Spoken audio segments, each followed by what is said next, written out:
Assalamualaikum anak-anak. Waalaikumsalam Bu Guru. Baik, hari ini apa kabar? Alhamdulillah. Baik semua ya. Jadi hari ini sebelum kita belajar, mari kita membaca doa bersama-sama. Baik, Sarina silahkan pimpin doanya.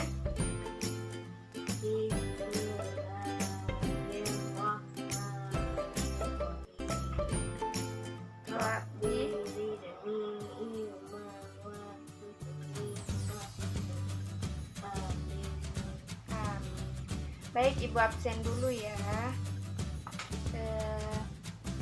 Siapa yang tidak hadir hari ini? Anak-anak Hadir semua Bu. hadir semua ya, alhamdulillah. Untuk mengefisienkan waktu ya, karena ini jam terakhir ya. Jadi untuk mengefisienkan waktu, Ibu langsung saja ke materi ya. Terlebih dahulu Ibu harus menjelaskan dulu tujuan pembelajaran hari ini ya. Jadi tujuan pembelajaran hari ini yaitu dengan menjelaskan siswa mampu mengetahui perlawanan bangsa Indonesia terhadap pemerintahan kolonial Belanda Yang kedua, siswa mampu mengetahui sistem tanam paksa yang ada di Indonesia. Baik, itu tujuan pembelajaran pada hari ini di pelajaran ilmu pengetahuan sosial. Baik anak-anak, hari ini kita belajar menggunakan model Think Pair Share ya. Kalian satu kelompok terdiri dari 2 orang.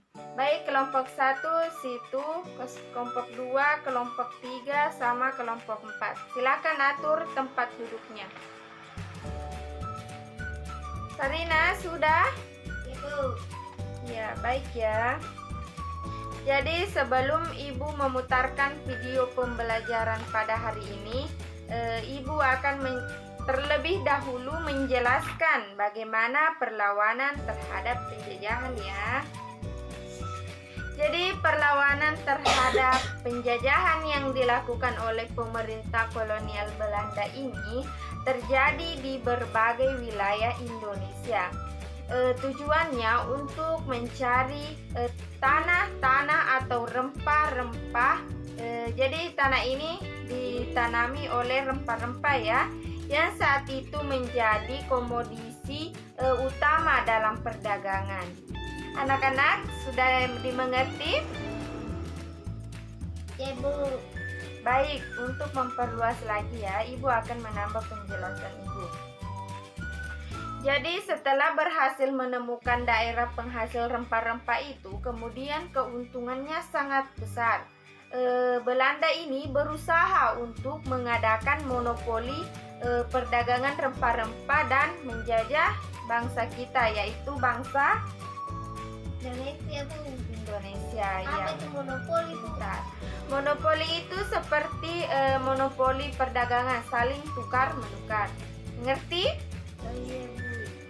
Oke, pintar. Sejak kapan Bu?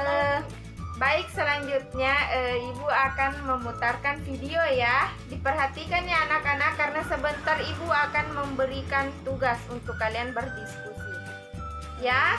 Iya Bu, gampang itu Bu. Oke.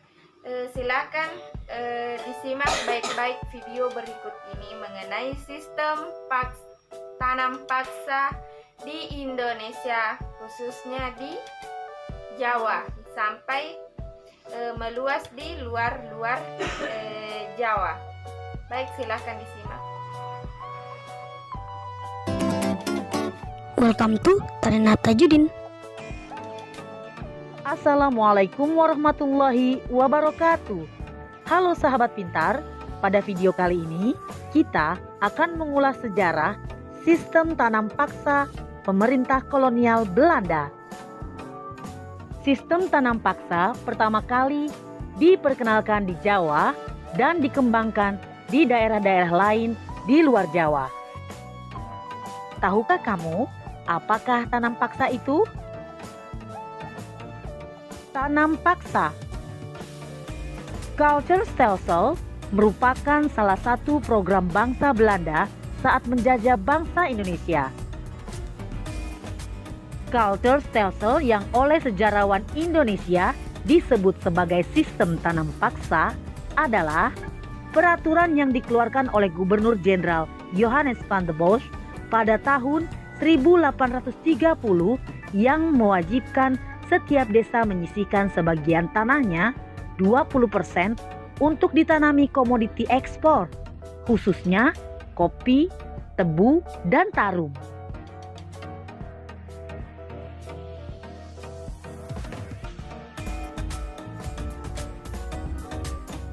Namun sahabat pintar, pelaksanaan tanam paksa banyak terjadi penyimpangan.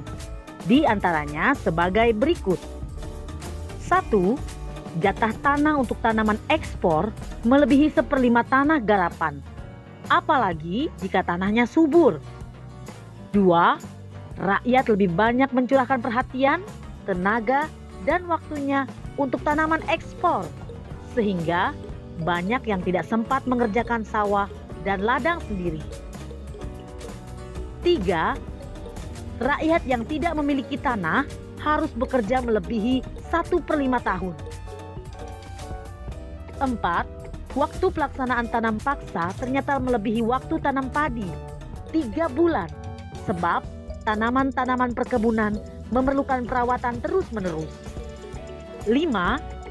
Setiap kelebihan hasil panen dari jumlah pajak yang harus dibayarkan kembali kepada rakyat ternyata tidak dikembalikan kepada rakyat. 6. Kegagalan panen tanaman wajib menjadi tanggung jawab rakyat atau petani tersebut. Nah, sahabat pintar, adanya penyimpangan-penyimpangan pelaksanaan tanam paksa membawa akibat yang memberatkan rakyat Indonesia.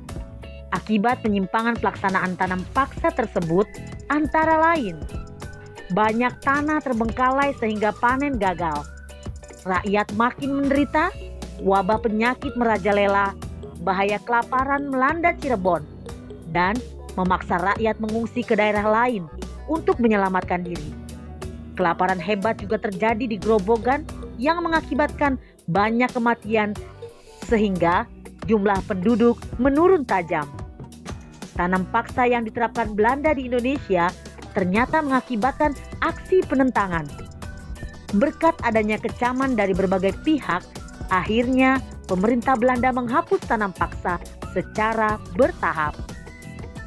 Salah satu tokoh Belanda yang menentang sistem tanam paksa adalah Lauwers Dekker dengan nama samaran Multatuli. Dia menentang tanam paksa dengan mengarang buku berjudul Max Havelaar.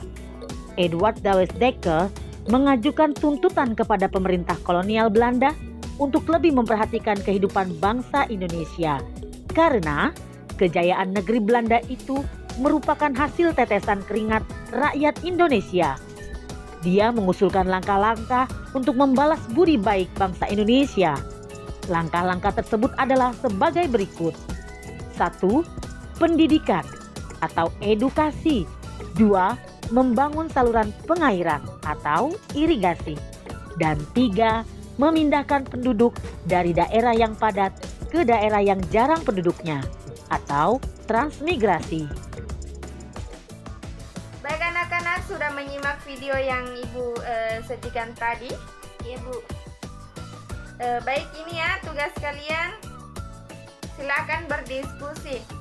Sebentar, salah satu perwakilan dari kelompok kalian akan mempresentasikan di samping Ibu. Silakan disimak sambil Ibu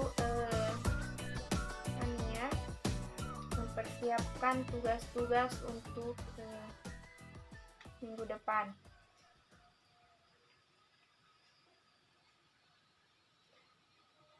Sudah berdiskusi? Sudah ya, karena kalian sudah bersantai-santai semua, Ibu lihat. Silakan perwakilan dari kelompok 1. Siapa kelompok 1? Baik, Sarina, siapa satu kelompoknya? Banyak Bu. 2 orang dalam satu kelompok. Berarti Sarina dengan teman di sampingnya ya. Siapa namanya? Irma. Nah, silakan Sarina sebagai perwakilan dari kelompok 1 untuk naik mempresentasikan hasil diskusinya. Di sini lah Bu. Iya, di situ paling saja. Itu. Silakan dibaca hasil diskusi dengan temannya ya mengenai video yang sudah Ibu perlihatkan tadi. Silakan. Jadi di manakah sistem tanam paksa pertama kali diperkenalkan? Jawabannya di Jawa Bu. Dengar ya anak-anak, apakah benar yang dibilang sama temannya di Jawa? Benar. Ya, lanjut. Apakah tanam paksa itu? Tanam paksa itu Bu, kegiatan yang diwajibkan setiap desa untuk menyisihkan sebagian tanahnya untuk ditanami bahan ekspor seperti kopi dan tebu. Baik, oke. Ketiga, bagaimana pelaksanaan tanam paksa? Apakah terjadi penyimpangan? Jawabannya Bu, yang pertama, jatah tanah untuk tanam ekspor itu melebihi 1/5 tanah garapan apabila tanahnya subur. Yang kedua, rakyat lebih banyak mencurahkan perhatian dan waktunya untuk tanaman ekspor.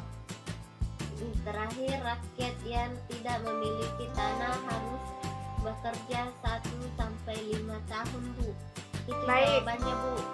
Ya, aplaus untuk temannya. Baik, benar sekali ya.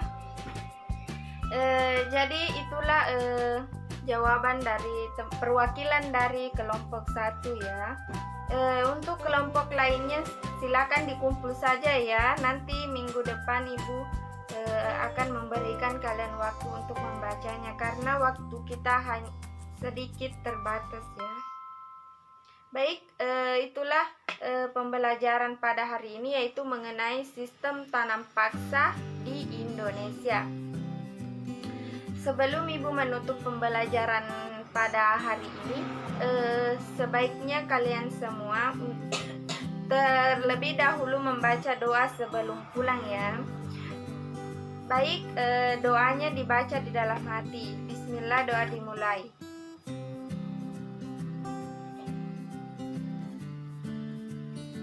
Doa selesai.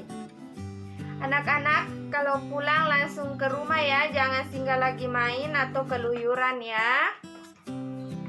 Dipaham anak-anak? Baik, sampai sini saja ya. Dengan Ibu menutup pembelajaran pada hari ini dengan ucapan Alhamdulillah. Assalamualaikum warahmatullahi wabarakatuh.